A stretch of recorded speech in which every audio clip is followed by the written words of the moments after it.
कर्म से उत्पन्न, अब ध्यान दीजिएगा, जो कर्म से उत्पन्न सुख दुख होते हैं और जो भगवान देते हैं, इसमें बहुत जमीन आसमान का फर्क है।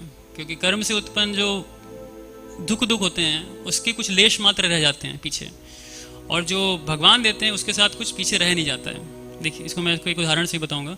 कर्म से उत्पन्न भौतिक सुख तथा दुख एक सूक्ष्म अवशेष छोड़ जाते हैं जो भावी बंधन का बीज बनता है।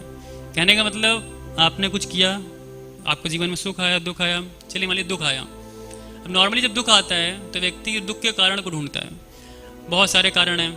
इवन धर्म के संवाद में जब धर्म और धरा का वार्ता होती है प्रथम स्कंद में, जब एक बैल और गाय के बीच में चलती है, तो वहाँ ये धर्म धरा से पूछते हैं कि तुम्हारे दुखों का कारण क्या है, और वहाँ बहुत सारे कारण बताते हैं। दोनों एक दूसरे से पूछते हैं, लेकिन जब धरा धर्म से पूछती है तो धर्म बहुत सारे कारण बताते हैं, लेकिन कोई कंक्लूसिव कारण नहीं बताते हैं कि कौन असली में कारण है इसका, मेरे दुखों का।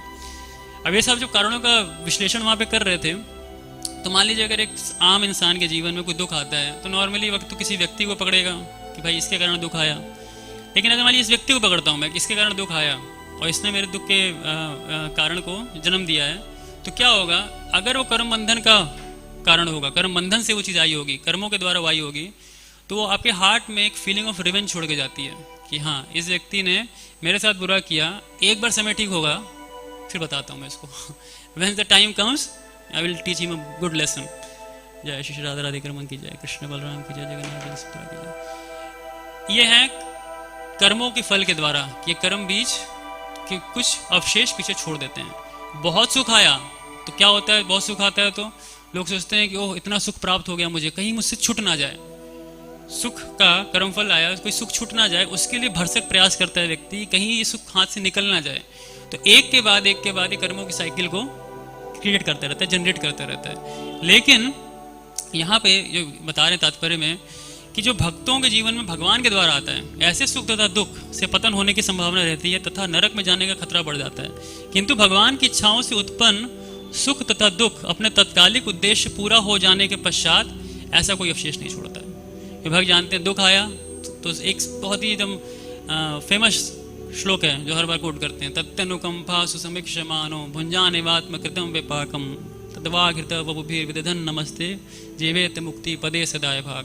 कहने का अर्थ है जो दुख आया भगवान के द्वारा ना, बस मान लें कि भगवान दुख आया, ये मेरे पुराने पूर्व गलत कर्म थे जिसके कारण आया, और इस पे कुछ रिटेलिएशन ना करें। अगर इस पे कुछ रिटेलिएशन करते हैं तो भविष्य में चांस है और कर्म फल को जनरेट करने का और कर्मों को जनरेट करने का। लेकिन भक्त मान लेता है कि हाँ मैंने कुछ बुरे कर्म किए, भगवान क्षमा करना है, इसके लिए आपको हृदय से, मन से, वाणी से प्रणाम करता हूँ और ईमान लेता हूँ कि मेरे कर्मों के द्वारा ये मिला मुझे।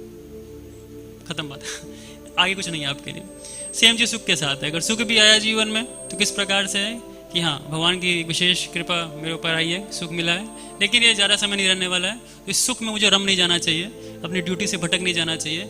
इसलिए भगवान दूसरे अध्याय में 14वें श्लोक में यही बात कहते हैं, मात्रा स्पर्शस्तु कौन्तेय शीत उष्ण सुख दुखदा। इसको सहना, हाँ मात्र आगामापाइनो नित्यस्ताम तितिक्षस्व भारत, इसको सहना। सुख को सहना बड़ा एक ऑकवर्ड सा लगता है कि सुख को सहने की बात कह रहे हैं, लेकिन सुख को सहने का मतलब कि कम से कम अपने गोल से बिविल्डर्ड ना हो, जो आपका गोल है, लक्ष्य है जीवन का, उससे बिविल्डर्ड ना हो करके फोकस्ड रहें। सुख आया दुख आया, लेट्स बी फोकस्ड। फिर आगे बताते हैं कि जो नॉर्मल कर्म फल में फंसते हैं उनको यमराज के द्वारा किस प्रकार से दंडित किया जाता है, और जो भक्त होते हैं उनको यमराज कैसे हाथ नहीं लगाते हैं, इस प्रकार से इसको बताते हैं। आगे बता रहे हैं, भगवान के प्रिय भक्तगण अपने ऊपर भगवान द्वारा लादे गए कष्टों को अत्यंत दुखदायी नहीं मानते। आगे कह रहे हैं, कष्ट से भक्ति की, अब ये देखिए बहुत इंपॉर्टेंट लाइन है ये भी, कष्ट से भक्ति की गुह्यता की रक्षा होती है।